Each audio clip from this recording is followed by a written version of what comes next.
is the Nations Conspire channel. Welcome to today's show.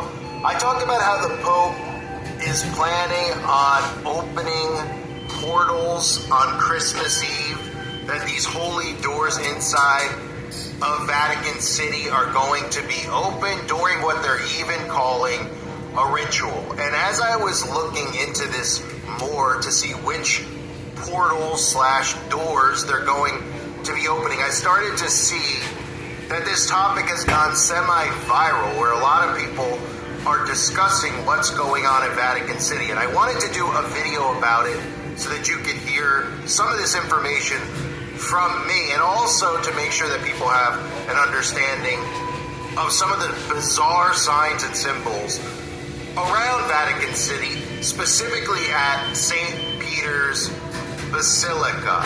So, if you haven't heard, okay, what they're doing for starters is they're opening 5 portals in preparation for this ritual that they'll be doing on Christmas Eve. They're even installing webcams at St. Peter's tomb for this ritual. Now, they're saying that this ritual has to do with the Jubilee. But if you look at some of the stuff surrounding it, even how they're calling it portals being open, it's very, very skeptical. And of course, everybody out there should have an understanding, even if you're semi-awake, not fully awake, even 5% awake, of the Vatican's role in this New World Order. They are the top of the pyramid, side by side with Israel. They do not worship our Father in heaven. People should know this just by their fruits, just by how they behave, by the things that they endorse, by their connection to a lot of these global organizations like NATO that they're always involved in. And in fact, even this year, the Vatican not only talking about how they were going to be the do-all, end-all for all types of signs and wonders in the sky, which tell us that they're going to be a major part of this great deception that is coming with Project Bluebeam and some of this bizarre stuff we've seen in the skies in 2024, including the Aurora Borealis showing up every single day. And of course, now some of the stuff we're seeing with drones up in the sky. The other thing that the Vatican has talked about is introducing artificial intelligence, which tells you, of course, that they're on board with AI governance. And if we take a look here at St. Peter's Basilica, some of this stuff is going to I think it'll blow your mind, because I was not familiar with some of these things until I started to see some of this stuff involving what's underneath St. Peter's Basilica. And at the same time as this happening, of course, not by coincidence, there's a brand new video game where we see how they program people, right? Indiana Jones and the Great Circle, which part of the plot of the game is going underneath the Vatican. And underneath the Vatican, you find a lot of secrets of the giants, of the Nephilim, hidden underneath the Vatican. So I'm sure that's just a mere coincidence. So one of the basilicas being opened again is St. Peter's Basilica. And there's multiple entrances into St. Peter's Basilica. But specifically, they say the Pope will begin the ritual to commence the year of Jubilee on Christmas Eve, when he will open the first sacred portal at the northeast entrance to St. Peter's Basilica. The door was closed with bricks following the celebration of the Jubilee year of Divine Mercy in 2016. But the bricks were taken off the door on December 2nd in preparation for the ritual. And if you look up St. Peter's Basilica info, there's a website which, since I've started researching this over the last couple of days, this website used to show up #1 in Google search and has actually been buried to page 2 or 3 in a Google search, where you can find the maps inside of St. Peter's Basilica, inside of Vatican City, to see some of the stuff underground.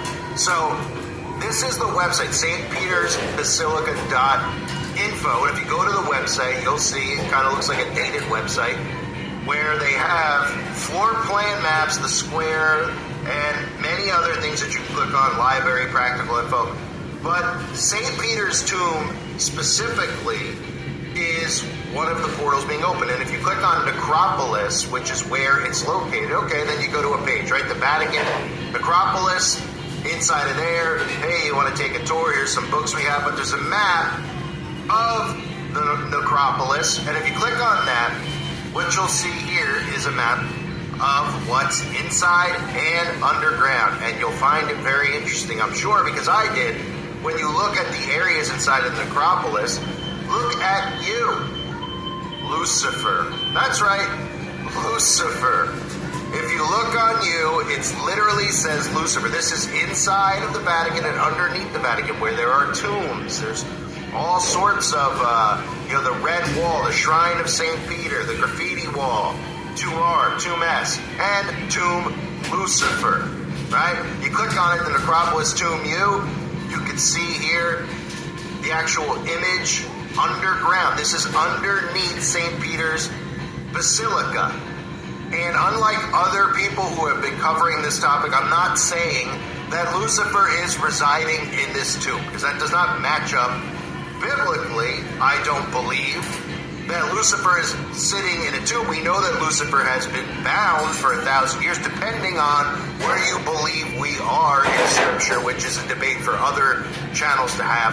Not this one, but if you think that Lucifer is currently bound, whether you think that he's not currently bound, either or. The Vatican has a tomb underneath it that has been named by the Vatican Lucifer's tomb. So I think it's something people should be aware of. And you can see underneath it, right? You see the present high altar, and then you see this red wall, right? Going all the way down. This is underground. It is underneath the Vatican, where there are altars underneath. And of course, why would they have altars underneath the Vatican? Why would they have tombs and these things underneath the Vatican? You might want to say, well, they have tombs because they put some of the popes down there, and they put, oh, okay. Well, why would they have altars underneath the Vatican? Well, I think we all know why, and we've been told in Scripture of some of the unimaginable acts that the wicked do underground, and some of the visions that people like Ezekiel had in the Bible. Ezekiel the prophet saw sacrificial rituals performed by the priests, various sacrifices on the altar. Ezekiel had visions of the Israelites worshiping other gods, including Tammuz. So obviously, if the church is going to have altars underground, it's not going to be because they're performing, the Holy Eucharist, or they're having some normal Catholic ritual take place. It's likely for the opposite. It's likely underground because you're not supposed to know that it's actually happening, and you will never know that it's actually happening. For the same reason that most of these Satanists in our world have underground cities and underground tunnels where they perform these acts and get away with it. So there are other things that make this just as bizarre of a story if you look at some of the signs and symbols around St. Peter's Basilica, okay? Vatican City, this is the coat of arms for Vatican City, okay? And there's a coat of arms for St. Peter's Basilica. And the coat of arms includes 3 B's, the symbol of papal authority, and the keys, a symbol of the keys to the church, but maybe they symbolize the keys to the bottomless pit. Because if you look at this symbol, which again, this is the coat of arms for St. Peter's Basilica, you'll notice that there are 3 B's right in the middle of that crest. And it actually looks like a bit of a dragon. If you look underneath the 3 B's, it looks like dragon's eyes. And I'm sure if you stare at it long enough, you'll start to see probably the Baphomet. But take a look at those 3 B's. They're important to note here because bees use hexagons to build honeycombs, right? Everybody knows. Are you ready for FanDuel, the great playoff payoff? Now you can get in on every score, every hit, every pass, every run. It's gonna be epic.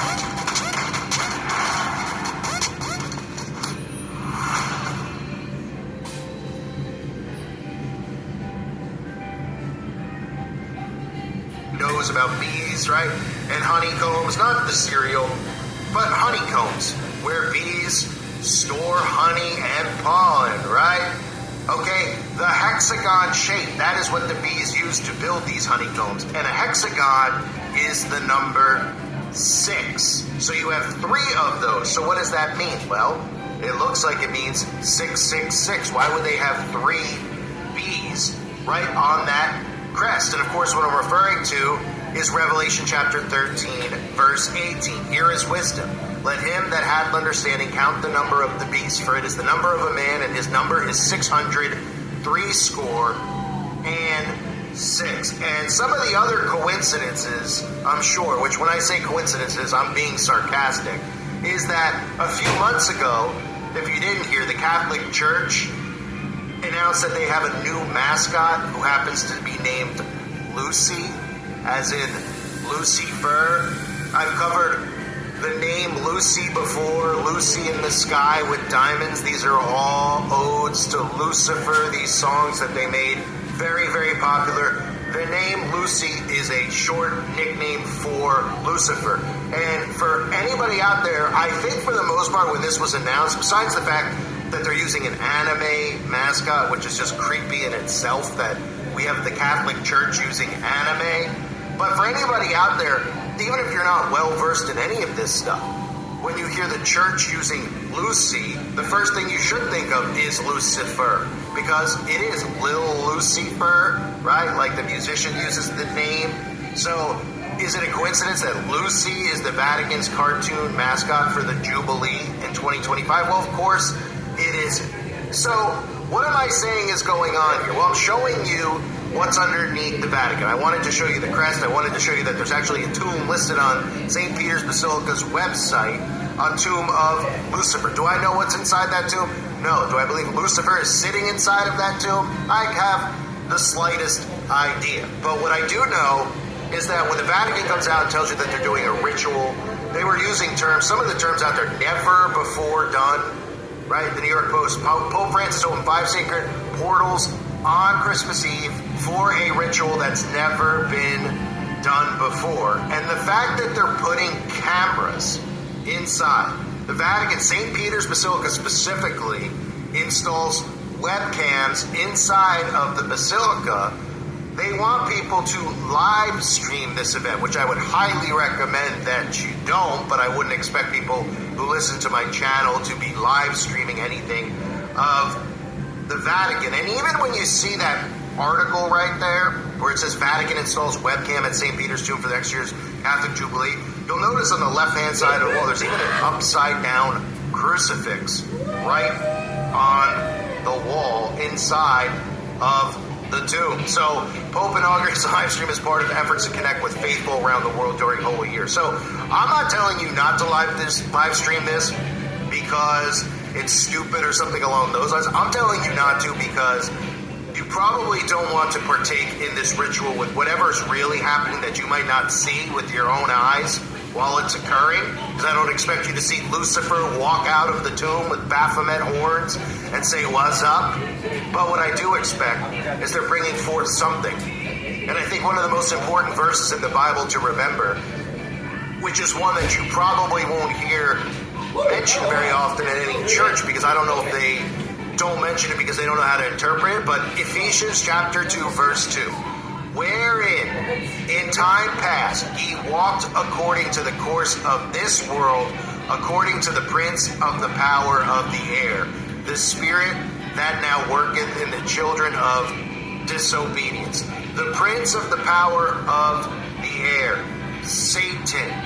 And when I say prince of the power of the air, well, think about this. How is the webcam being presented to you? Well, it's being aired, right? They're saying, hey, they're airing the webcam. Oh, the air. Because they use the air, obviously, to transmit these messages, whether it's a phone, a television, a live stream. Somehow you're accessing this mysteriously through, obviously, magic, through the air. And who is the prince of the power of the air? They use the airwaves, not just as a method of mind control, but there's a reason that a lot of Christians before our generation refused the television, refused to go along with the advancements in technology, because they felt there was a spiritual attachment to what was going on with the television. There used to be big, talks about how when the TV, like in Poltergeist,